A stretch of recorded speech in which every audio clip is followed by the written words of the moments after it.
Hello everyone, welcome to my channel. आज हम देखेंगे कि एक ऐसी खोज जिसने इतिहास बदल दिया। एक ऐसी खोज जिसने इतिहास बदल दिया, तो वो किसकी खोज थी? लोहे की। लोहे की खोज ने इतिहास को बदल दिया। उत्तर वैदिक काल में लोहे की खोज ने सामाजिक और आर्थिक परिवर्तनों में तीव्र गति ला दी। उत्तर वैदिक काल में लोहे की खोज को हुई थी उत्तर वैदिक काल में, जिसने सामाजिक और आर्थिक परिवर्तनों में तीव्र गति ला दी। किसने? लोहे ने। पूर्वी उत्तर प्रदेश और पश्चिमी बिहार में लोहे के व्यापक प्रयोग से बहुत ज़्यादा प्रयोग होने लगा था। किसका? लोहे का। से बड़े राज्यों के निर्माण के लिए परिस्थितियाँ बनी, मतलब ऐसी परिस्थितियाँ पैदा हुई कि एक बड़े राज्य का निर्माण होना चाहिए। ठीक है, एक बड़े राज्य को करना चाहिए, विस्तार होना चाहिए बड़े राज्यों का। ऐसी परिस्थितियां पैदा हो गई थी लोहे की ज़्यादा प्रयोग से। ठीक है, इसमें किसमें परिवर्तन ज़्यादा हुआ? कृषि अध्ययन में एग्रीकल्चर सरप्लस। नए उपकरणों से किसान आवश्यकताओं से अधिक अनाज उगाने लगे थे। नए उपकरणों का मतलब जब नई नई चीज़ें बनी तो कृषि करना थोड़ा आसान हो गया था। ठीक है, और किसान आवश्यकता से जितना उन्हें चाहिए था उससे भी ज़्यादा अनाज का उत्पादन करने लगे, जिससे राजा और सेना प्रशासन का भरण पोषण कर सकते थे। मतलब इतना अनाज पैदा होने लगा कि राजा और जो सेना और प्रजा थी उन सब का भरण पोषण हो सकता था। किसान इतना ज़्यादा अनाज पैदा करने लगे थे। किससे? नए नए उपकरण किससे बने? लोहे से। ठीक है, उसके बाद देखिए सैन्य शक्ति में भी बहुत ज़्यादा इसका फायदा हुआ। Military power. लोहे के हथियारों ने योद्धा वर्ग को और अधिक शक्तिशाली बना दिया। लोहे के प्रयोग ने और ज़्यादा सेना को शक्तिशाली बना दिया, क्योंकि नए नए तरह के हथियार बनने लगे थे जिससे दुश्मनों को आसानी से मारा जा सकता था। उसके बाद हम देखेंगे महाजनपद काल। महाजनपद उनकी राजधानियाँ और ऐतिहासिक संदर्भ। महाजनपद और उनकी जो राजधानियाँ थी और ऐतिहासिक संदर्भ में, इन सबको हम देखेंगे। 16 जनपदों का हमें प्रमाण मिलता है। हमें उस समय के ऐतिहासिक स्रोतों से कुल 16 महाजनपदों के अस्तित्व के बारे में जानकारी मिलती है। उस समय जो था, हमें 16 जनपदों के बारे में ही जानकारी मिलती है। ये प्रमुख ग्रंथ हैं। किन से हमें जानकारी मिलती है? वो प्रमुख ग्रंथ हैं। प्रमुख ग्रंथ सबसे पहले क्या है? बौद्ध ग्रंथ से हमें 16 महाजनपदों की जानकारी मिलती है, जिसमें है अंगुत्तर निकाय, जिसमें है बौद्ध ग्रंथ में अंगुत्तर निकाय से हमें बहुत सारे जानकारी मिलती है, जिसमें पता लगता है कि 16 महाजनपद थे। उसके बाद मिलती है जैन ग्रंथ से। दूसरा कौन सा है? जैन ग्रंथ, जिससे भी हमें मिलती है, जिसमें भगवती सूत्र से हमें जानकारी मिलती है 16 जनपदों की। ठीक है, 16 महाजनपदों का भौगोलिक विस्तार हम देखेंगे। 16 महाजनपद जो थे वो कहाँ कहाँ थे, उनका भौगोलिक विस्तार क्या था, ये हम देखेंगे। ठीक है, ये महाजनपद वर्तमान भारत के विभिन्न हिस्सों और सीमाओं के पार फैले हुए हैं। ये जो 16 जनपद हैं, ये भारत के सीमाओं और भारत के भौगोलिक क्षेत्रों में फैले हुए हैं। इनको हम देखेंगे। सबसे पहले देखेंगे उत्तर प्रदेश कहाँ पे? यहाँ पे, जिसको 8 नंबर से प्रदर्शित करते हैं। उसके बाद देखेंगे बिहार है 3 नंबर उत्तर प्रदेश के ही पास में ये। ठीक है, फिर राजस्थान यहाँ पे, जिसे 1 नंबर से अंकित करते हैं। फिर उसके बाद मध्य प्रदेश यहाँ पे है ये। ठीक है, ये मध्य प्रदेश है। उसके बाद है दक्षिण भारत, ये है दक्षिण भारत, इसे भी 1 नंबर से प्रदर्शित करते हैं। ठीक है, उसके बाद भारत के बाहर मतलब ये इंडिया है, इसके ये बाहर वाला हिस्सा ही 2 नंबर से प्रदर्शित करते हैं, जो पाकिस्तान से और उधर आगे का भी हिस्सा है। ठीक है, तो ये क्या भारत के बाहर हो गया, इसे 2 नंबर से प्रदर्शित करते हैं। ठीक है, तो जो 16 महाजनपद थे वो यहाँ तक फैले हुए थे। ठीक है, अब हम लोग देखेंगे बिहार के जो महाजनपद है वो देखेंगे। ठीक है, इससे पहले हम लोगों ने देखे जो भारत के मतलब हमारे जो महाजनपद थे 16, उनमें सबसे पहले क्या था? उत्तर प्रदेश, उससे 8 नंबर प्रदर्शित किया। बिहार को 3 नंबर से, गुजरात को 1 नंबर से, राजस्थान को 1 नंबर से, दक्षिणी भारत को 1 नंबर से, और भारत के जो बाहर थे उसे 2 नंबर से प्रदर्शित किया गया। तो सबसे पहले जो हमारे 16 महाजनपद हैं उनको हम विस्तार से देखेंगे एक एक करके। ठीक है, तो सबसे पहले क्या देखेंगे? बिहार को।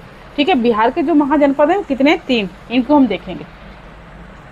सबसे पहले देखेंगे इसमें मगध, इसकी राजधानी कहाँ है? राजगृह, गिरिब्रज या राजगृह, ठीक है। प्रमुख तथ्य इसका क्या है? 16 महाजनपदों में सबसे शक्तिशाली था मगध। प्रमुख जो 16 हमारे महाजनपद थे उनमें सबसे ज़्यादा शक्तिशाली था मगध। उसके बाद हम देखें अंग, इसकी राजधानी है चंपा। इसका प्रमुख तथ्य क्या है? भारत में अंगराजगढ़ का, महाभारत में अंगराजगढ़ का राज था। कौन सा? अंग, ठीक है। अंगराजगढ़ का ये अंग राज्य माना जाता है, ठीक है। उसके बाद देखेंगे बज्जी, इसकी राजधानी है वैशाली। इसे माना जाता है विश्व का प्रथम गणतंत्र, लिच्छवी इस संघ का हिस्सा था। प्रथम जो गणतंत्र था उसका लिच्छवी हिस्सा था, ठीक है। किसका? बज्जी, बज्जी का, ठीक है।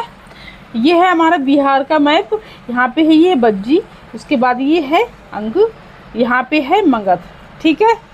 तो अब हम लोग देखेंगे उत्तर प्रदेश के महाजनपद भाग 1। उत्तर प्रदेश के महाजनपद भाग 1, इसमें कितने महाजनपद हैं, ठीक है, ये हम देखेंगे। सबसे पहले देखेंगे काशी, इसकी राजधानी कहाँ है? वाराणसी। क्षेत्र इसका है बनारस के आसपास। कहाँ पे? ये, ठीक है। ये है काशी और ये वाराणसी, इसकी राजधानी वाराणसी है। और ये क्या है? बनारस के आसपास, यहाँ पे बनारस के आसपास, ठीक है। उसके बाद है बत्स, बत्स की राजधानी क्या है? कौशाम्बी। तो बत्स कहाँ पे? ये जो प्रयागराज के आसपास के क्षेत्र माना जाता है, ठीक है। यहाँ पे प्रयागराज का आसपास का क्षेत्र माना जाता है। उसके बाद है कौशल, इसकी राजधानी कहाँ है? श्रावस्ती। कौशल, ठीक है, इसकी राजधानी है श्रावस्ती। और ये अयोध्या के आसपास का क्षेत्र माना जाता है। कौशल यहाँ पे है, ये अयोध्या के आसपास, यहाँ पे अयोध्या के आसपास का क्षेत्र है ये कौशल, ठीक है। इसकी राजधानी है श्रावस्ती। उसके बाद हम देखेंगे मल्ल, जिसकी राजधानी है कुशीनगर। ये है मल्ल, इसकी राजधानी है कुशीनगर, ठीक है। तो इसका प्रमुख तथ्य क्या है कि बुद्ध का महापरिनिर्वाण हुआ था इस जगह पे। कहाँ पे? कुशीनगर में बुद्ध का महापरिनिर्वाण हुआ था, मतलब मृत्यु हुई थी इनकी, किनकी? बुद्ध की, ठीक है। यहाँ पे इस जगह पे तो महापरिनिर्वाण माना जाता है इस स्थल को, ठीक है। फिर उसके बाद देखें उत्तर प्रदेश के महाजनपद भाग 2। पहले 1 थे, तो उसके बाद 4 इसमें देख लिए और 4 इसमें है। कितने हैं? 8 नंबर प्रदेश के, मतलब इसके 8 महाजनपद हैं, ठीक है। किसके? उत्तर प्रदेश के।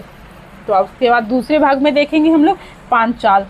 पांचाल की राजधानी कहाँ है? उत्तरी यही क्षेत्र और दक्षिणी कंपिल, ठीक है।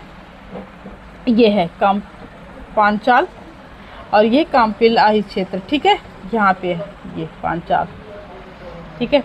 उसके बाद हम देखेंगे चेदी। चेदी कहाँ पे? ये है, ठीक है। इसकी राजधानी है, चेदी की राजधानी शक्तिमती। ये क्षेत्र पड़ता है बुंदेल क्षेत्र, बुंदेलखंड के आसपास का क्षेत्र है चेदी, ठीक है। उसके बाद देखेंगे कुरु राजधानी, इसकी राजधानी है इंद्रप्रस्थ। कुरु जो है ये है इस जगह पे, इसकी राजधानी है इंद्रप्रस्थ। इसका प्रमुख तथ्य क्या है? महाभारत की कहानी का प्रमुख केंद्र था। कौन सा? कुरु। महाभारत की जो कहानी थी उसका प्रमुख केंद्र था कुरु, ठीक है। उसके बाद हम देखेंगे सूरसेन। सूरसेन, इसकी राजधानी कहाँ है? मथुरा। सूरसेन जो जगह है उसकी राजधानी है मथुरा।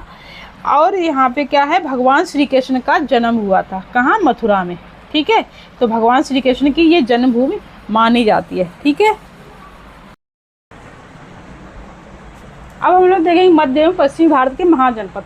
उससे पहले हमने देखेंगे बिहार के महाजनपद, फिर उत्तर प्रदेश के महाजनपद। अब हम देखेंगे मध्य एवं पश्चिमी भारत के महाजनपद। तो सबसे पहले देखिए अवंती, ठीक है। इसकी राजधानी कहाँ पे है? उत्तरी उज्जैनी है, दक्षिणी महेश्वती। क्षेत्र पड़ता है मालवा, ठीक है। कहाँ है? मध्य प्रदेश में।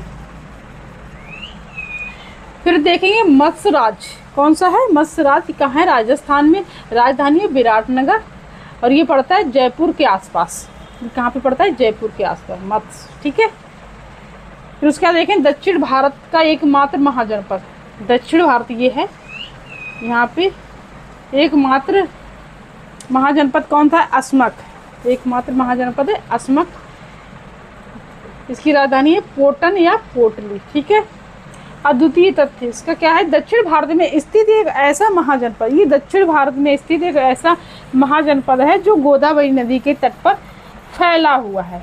मतलब ऐसा कोई भी महाजनपद नहीं है, सिर्फ ये है जो अद्वितीय है, जो गोदावरी नदी के तट पर फैला हुआ है। ठीक है, उसके बाद हम लोग देखेंगे वर्तमान भारत की सीमाओं के पार, मतलब वर्तमान में हमारी सीमा में ये नहीं है। कौन कौन से आज वर्तमान में हमारी सीमा में नहीं, पहले थे। ठीक है, तो क्या है, गांधार।